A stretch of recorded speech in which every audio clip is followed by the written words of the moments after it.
When you think of Thailand, you probably picture this vibrant, open culture, a place that's often called a paradise for the LGBTQ plus community.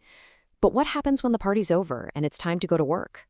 Today, we're going to dig into the huge gap between that reputation and the day-to-day reality for queer people in the Thai workplace. Right? I mean, Thailand's reputation as a safe haven is pretty strong. You see it in the media, you see it in the very visible queer communities, and now, with same-sex marriage about to become legal, it all paints this amazing picture of a really progressive, tolerant country. But is that the full story, especially when it comes to just, earning a living? Okay, let's just jump straight to the data, because this is where that paradise idea really starts to get complicated. This survey of over 3,500 LGBTI plus people tells a very different story. You can see right away there's significant discrimination reported in the workplace.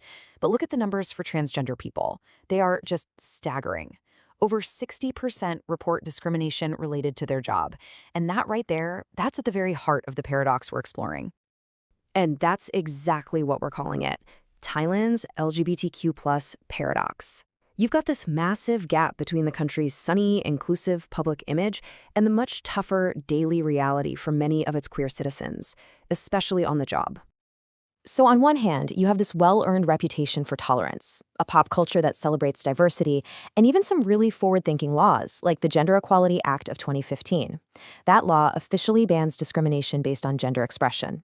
But, on the other hand, the research shows these laws often don't have teeth. They're poorly enforced, which basically allows discrimination to just keep on happening. And this brings us right to the core of the problem, doesn't it?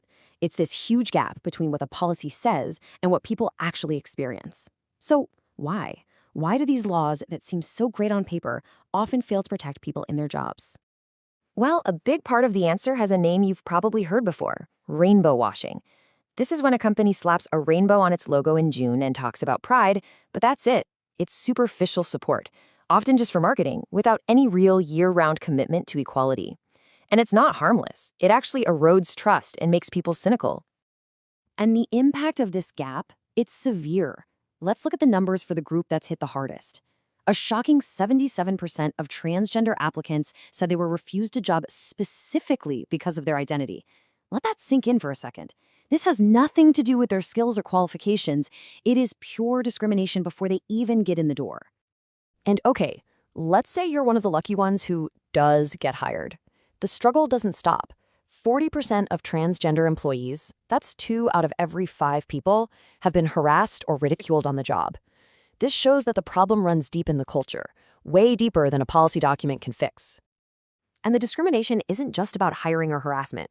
Overall, a full 60% of transgender people face some kind of workplace discrimination, from being passed over for promotions to getting paid less. The key thing to understand here is that these are not just isolated incidents. This is a systemic problem. This quote from researcher Nattavud Pimpa absolutely nails why this keeps happening. He says that while companies have these non-discrimination policies, the implementation is, quote, largely procedural. What does that mean? It means they're just checking a box. They're going through the motions to say they did it, but they're not actually trying to build an inclusive culture. It is the definition of rainbow washing. So, we've laid out the problem pretty clearly. Now, why is it so incredibly important to close this gap? Well, it's not just about doing the right thing. This is a fundamental issue for people's lives and for the health of businesses. On the human side, this is a core rights issue, plain and simple. Making workplaces inclusive isn't just some nice-to-have corporate perk. It directly supports huge global goals, like the UN Sustainable Development Goals for things like gender equality, decent work, and reducing inequality. It's about basic dignity and a fair shot at a good life for everyone. And for all the business leaders out there, listen up. This is a strategic imperative. It's not just about ethics, it is smart business.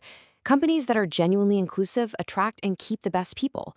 They're more creative, more innovative, and when people feel safe and valued, morale and productivity go through the roof. It's a win-win. On the flip side, when that support is just for show, when it's only rainbow washing, the damage is real. Your employees see right through it. It breeds cynicism, people check out, and your best people will leave to find a company that actually walks the walk. Okay, so we've seen the problem and we know why it's so critical to fix it. So how do we do it?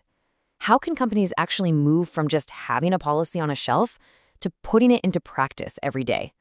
Well, the good news is there's a clear roadmap for this. The United Nations actually provides a fantastic framework. It lays out 5 key pillars for businesses. Basically, respect human rights, get rid of discrimination in your own house, actively support your LGBTI staff, make sure your partners are doing the same, and stand up for these rights in the broader community. What this all boils down to is a really big shift in thinking. It's about moving away from passive compliance, just trying not to get in trouble, and stepping into proactive leadership. The UN calls it the Protect, Respect, and Remedy framework.